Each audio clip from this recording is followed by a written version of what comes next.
आज तामिळनाडू ट्रिपमधील चौथा दिवस आहे आणि आज आपण चोला साम्राज्यातील महान जिवंत अशी प्राचीन शंकराची मंदिरे पाहणार आहोत। त्यापैकी एक तंजावूरमधील श्री बृहदेश्वरा मंदिर आणि दुसरे कुंभकोणम मधील दारासुरम येथील ऐरावतेश्वर मंदिर। ह्या मंदिराची स्थापत्यकला तर खूपच अद्भुत आहे, कारण येथील मंदिरांमध्ये अशा 7 म्युझिकल पायऱ्या आहेत की प्रत्येक पायरीवरून सा रे ग म प ध नि सा असे वेगवेगळे सूर उमटतात। आणि तसेच मग कुंभकोणम मधील आदि कुंभेश्वर हे प्राचीन शंकराचे मंदिर, ज्यातील शिवलिंगाची उत्पत्ती ही ब्रह्मदेवाच्या कुंभातील अमृताने झालेली आहे। चला तर मग जाणून घेऊयात रोमांचकारक प्राचीन असा इतिहास। नमस्कार, मी दीप्ती आणि स्वागत आहे आपल्या सर्वांचं तामिळनाडू मधील कुंभकोणम मध्ये।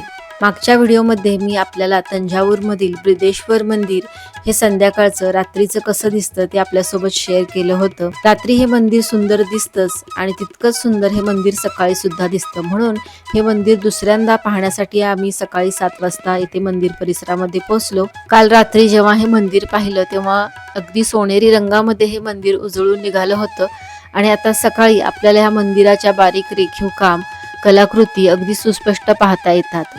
हे जे मंदिर आहे हे संपूर्ण मंदिर ग्रेनाइट दगडापासून बनवलेलं आहे आणि हे तंजावूर मधील युनेस्को वर्ल्ड हेरिटेज साइट म्हणून ओळखलं जातं, कारण ह्याचं आर्किटेक्चरच अशा पद्धतीनं बनवलं आहे। खूप आश्चर्यकारक असं ह्याचं आर्किटेक्चर आहे, कारण ह्या मंदिराच्या मुख्य मंदिर आहे आतला जो गाभाराचा शिखर आहे, तो शिखराची सावली आजूबाजूला मंदिर परिसरामध्ये कुठंच पडत नाही, तर त्या शिखराची सावली ही संपूर्ण त्याच मंदिरावरती पडते। अशा पद्धतीने या मंदिराचं बांधकाम केलेलं आहे। सकाळचं मंदिर परिसरातील वातावरण अगदी शांत, प्रसन्न आणि आल्हाददायक होतं, कारण मंदिर परिसरामध्ये फारशी गर्दी नव्हती। कालच्या व्हिडिओमध्ये मी आपल्यासोबत शेअर केलंच होतं की हे मंदिर जे आहे 11व्या शतकामध्ये चोळा साम्राज्यातील जे राजा आहेत, राजा प्रथम चोला यांनी हे मंदिर बांधलेलं आहे। ह्या चोला साम्राज्याच्या आधी तंजावूरमध्ये तामिळनाडूमध्ये जैन आणि बौद्ध संस्कृती होती। मग जेव्हा चोला साम्राज्य इथे आले तेव्हा त्यांचे दैवत हे भगवान शंकर असल्यामुळे त्यांनी तामिळनाडूमध्ये आपल्या हिंदू संस्कृतीचे दर्शन घडवणारे बरीचशी भगवान महादेवांना समर्पित असलेली अशी भव्य मंदिरं इथे बांधली। सकाळी लवकर गेल्यामुळे मुख्य मंदिरातील जे शिवलिंग आहे त्याची पूजा, अभिषेक, मंत्रपठण वगैरे हे सर्व गोष्टी आम्हाला अनुभवायला मिळाल्या आणि खूप पॉझिटिव्ह, अगदी प्रसन्न वाटलं। असंही मानलं जातं की या मंदिरातील गाभाऱ्यातील मुख्य जे शिवलिंग आहे ते खूप ऊर्जात्मक आहे आणि त्याची जी ऊर्जा बाहेर पडते ती इतरत्र न पसरता ह्या मंदिराच्या शिखरावरच, म्हणजे या मंदिरावरच पसरली पाहिजे, अशा पद्धतीनं ह्या मंदिराचा शिखर बनवलेला आहे। आणि ह्या मंदिराच्या बाहेर जे आहे ते भगवान शंकराची, महादेवाची वेगवेगळ्या रूपामध्ये 108 अशा रेखीव कोरीव मूर्ती बनवलेल्या आहेत। तंजावूर मधील श्री बृहदेश्वर मंदिर पाहिल्यानंतर आम्ही कुंभकोणमकडे निघालो। कुंभकोणम पासून अगदी 3 किलोमीटर अंतरावरती असलेल्या दारासुरम मधील ऐरावतेश्वर मंदिर पाहण्यासाठी। आता आम्ही ऐरावतेश्वर मंदिराच्या इकडे पोहोचलेलो आहोत आणि मंदिराच्या बाहेर खूप छान हिरवळ आणि झाडे वगैरे आहेत। खूप छान हा परिसर मेंटेन ठेवलेला आहे आणि हे मंदिर सुद्धा हजारो वर्षापूर्वीचं मंदिर आहे आणि ह्या मंदिराची गणना सुद्धा युनेस्को वर्ल्ड हेरिटेज साइट म्हणजे जागतिक वारसा असणारे स्थळ म्हणून केलेले आहे, कारण ह्या मंदिराचं आर्किटेक्चर सुद्धा असंच आश्चर्यकारक आहे। आपल्या भारतीयाप्रमाणेच अनेक पाश्चिमात्य देशातील पर्यटकांना सुद्धा ह्या मंदिराबद्दल कुतूहल असतं, त्यामुळे असा प्राचीन इतिहास अनुभवण्यासाठी जगातील विविध देशातून अनेक फॉरेनर येथे येत असतात। चला तर मग असे सुंदर भव्य मंदिर आपण बघूयात आणि येथील इतिहासात रमून जाऊयात। आपल्या भारतामध्ये असे अनेक प्राचीन ठिकाणं आहेत, मंदिरं आहेत की जिथे गेल्यानंतर आपल्याला रोमांचकारक इतिहास आणि आपली हिंदू संस्कृती जास्त स्पष्टपणे समजते। मंदिरामध्ये प्रवेश केल्यानंतरच भारतीय पुरातत्व विभागाने येथे हा जे मंदिर आहे ते जागतिक वारसा म्हणून घोषित केलेला आहे, याचा फलक तर पाहायलाच मिळतो। तशीच मंदिराबद्दल माहिती सुद्धा इथे आपल्याला मिळते।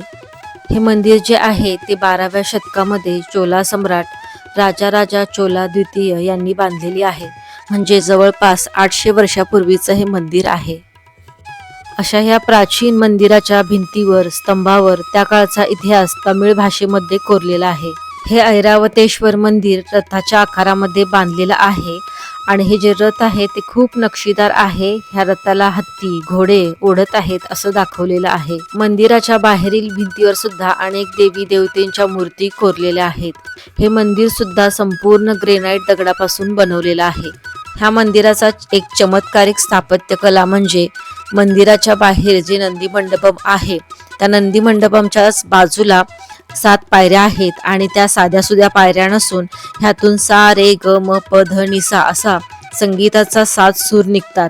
खरंच त्या काळची जी स्थापत्य कला होती ती किती प्रगत होती हे इथं आल्यानंतर ब्रिदेश्वर मंदिर पाहिल्यानंतर किंवा ऐरावतेश्वर मंदिर पाहिल्यानंतर आपल्याला समजतं. त्या काळची चोला संस्कृती दर्शवणारे असे रेखीव नक्षीदार हे शेकडो स्तंभ पाहायला मिळतात. ह्या मंदिराचं शिखर 47 फूट इतकं उंच आहे आणि ह्या मंदिराच्या भिंतीवरती इंद्र, वरुण, अग्नी, वायू, सूर्य, ब्रह्मा, विष्णू, दुर्गा, लक्ष्मी, गंगा, यमुना असे अनेक देवी देवतेंची सुंदर आकर्षक नक्षीदार मूर्ती कोरलेल्या आहेत. अशी ही सुंदर द्रविडियन आणि चोला संस्कृतीची स्थापत्यकला आपल्याला इथे पाहता येते. ह्या मंदिराचा इतिहास असा आहे की भगवान इंद्रांचे वाहन असलेला पांढऱ्या रंगाचा हत्ती म्हणजे ऐरावत ह्याला ऋषींकडून शाप मिळाला आणि ह्या हत्तीचा रंग बदलला. तेव्हा या हत्तीने ऋषींच्या या शापातून मुक्त होण्यासाठी भगवान महादेवांची उपासना केली. तेव्हा भगवान शंकर ह्या ऐरावताला प्रसन्न झाले आणि ह्या ऐरावताला म्हणजेच हत्तीला शापमुक्त केले. त्यामुळे ह्या मंदिराला ऐरावतेश्वर मंदिर म्हणून सुद्धा नाव दिलेले आहे. ह्या मंदिरात सुद्धा भगवान शंकरांची निराकार रूपात म्हणजे शिवलिंग रूपामध्ये स्थापना केलेली आहे. ह्या मंदिरामध्ये सुद्धा फारशी गर्दी नव्हती, त्यामुळे दर्शन खूप छान झालं आणि ह्या मंदिरात सर्वत्र आजूबाजूचा परिसर सुद्धा शांतपणे बघता आला, अनुभवता आला. महान जिवंत चोला मंदिरांपैकी हे एक ऐरावतेश्वर मंदिर आहे. म्हणजे तामिळनाडूमधील पहिले तंजाऊरचे श्री बृहदेश्वर मंदिर, दुसरे गोंगाईकोंडा चोलापूरचे बृहदेश्वर मंदिर आणि तिसरे हे ऐरावतेश्वर मंदिर. ही सर्व मंदिरे जागतिक वारसा म्हणून घोषित केलेली आहेत. मंदिराचे दर्शन घेऊन आम्ही बाहेर आलो आणि बाहेर हे नंदी मंडपम आहे आणि ह्या नंदी मंडपमच्याच बाजूला त्या आश्चर्यकारक 7 पायऱ्या आहेत. पर्यटकांमुळे ह्याची झीज किंवा हानी होऊ नये म्हणून ह्या बंदिस्त स्वरूपात ठेवलेल्या आहेत. मंदिरामध्ये प्रवेश करण्याच्याच पहिला सुरुवातीला ह्या आपल्याला 7 पायऱ्या पाहायला मिळतात.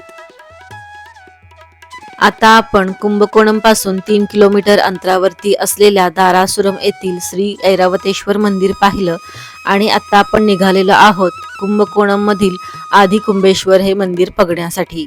तामिळनाडूमधील कुंभकोणम गावाला मंदिराचे गाव सुद्धा म्हटले जाते, कारण ह्या कुंभकोणम गावामध्ये जवळपास 128 मंदिरे आहेत आणि हे तामिळनाडूमधील हार्ट ऑफ सिटी आहे. म्हणजेच तामिळनाडूमधील एक असं शहर ज्यामध्ये तामिळनाडूतील प्राचीन चोला राजवटीचा इतिहास येथे आहे.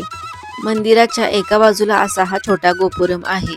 गोपुरम मध्ये आत गेल्यानंतरच मला हत्ती दिसला, त्यामुळे मला इतका आनंद झाला. तामिळनाडूच्या बऱ्याचशा मंदिरांमध्ये मी हत्ती पाहिला होता, पण ते हत्ती खूप लांब असायचा आणि खूप गर्दी असायची. कुंभकोणम हे एक पवित्र तीर्थस्थान आहे, जे की पवित्र नदी कावेरी तटावरती वसलेलं आहे. आपल्या भारतातील ज्या पवित्र नद्या आहेत गंगा, यमुना, कावेरी त्यापैकी ही एक. मंदिरामध्ये प्रवेश करतानाच आपल्याला दुसऱ्या बाजूला असलेला सुंदर नक्षीदार गोपुरम सुद्धा दिसतो. हा हत्ती जेव्हा हलायचा ना तेव्हा त्याच्या गळ्यामध्ये घातलेल्या घुंगरांच्या माळांचा आवाज खूप छान यायचा. इथे आलेले लोक त्याच्या सोंडेमध्ये पैसे ठेवत होते आणि हा हत्ती त्यांच्या डोक्यावरती अशी सोंड देऊन आशीर्वाद देत होता. त्या हत्तीला बघून ना माझ्या आजोळी असलेल्या हत्तीची आठवण झाली. आजोळी पण गावचा हत्ती होता, पण तो कालांतराने वयस्कर होऊन वारला आणि मी सुद्धा मग ह्या हत्तीला पैसे दिले आणि त्याने असे सोंडेने मला आशीर्वाद दिला. खूप छान वाटलं. ह्या मंदिरांच्या भिंतीवरती सुंदर अशा चित्रांच्या माध्यमातून ह्या मंदिराचा इतिहास दाखवला आहे. पौराणिक आख्यायिकेनुसार ब्रह्मदेवांच्या हातामध्ये असलेला कुंभ, ज्याच्यामध्ये ह्या पृथ्वीचे मूलतत्व होते, तो अमृत कलश येथे फुटला आणि त्या अमृत स्वरूप असलेल्या कुंभातील जलामुळे येथे महामम असा तलाव तयार झाला. तसेच शिवलिंगाची सुद्धा उत्पत्ती येथे झाली. असे हे पवित्र आदि कुंभेश्वर मंदिर हे चोला राजवंशांनी बांधलेले आहे. हे मंदिर सुमारे 1300 वर्षापूर्वीचे जुने आहे. म्हणजेच 9व्या शतकातील प्राचीन असं हे शिवमंदिर आहे. ह्या मंदिराची निर्मिती जरी 9व्या शतकामध्ये चोला सम्राटांनी केली असली तरी कालांतराने 16व्या शतकामध्ये विजयनगर सम्राटांनी आणि तंजावूर येथील नायक राजवटीने तिचा विस्तार केलेला आहे. येथील जो पवित्र तलाव महामहम आहे, येथे दर 12 वर्षांनी कुंभमेळा भरतो. आजची ही सर्व प्राचीन मंदिरं तुम्हाला कशी वाटली मला कमेंटमध्ये नक्की कळवा. व्हिडिओ जर आवडला असेल तर व्हिडिओला लाईक, शेअर आणि चॅनेलला सबस्क्राईब करा. धन्यवाद.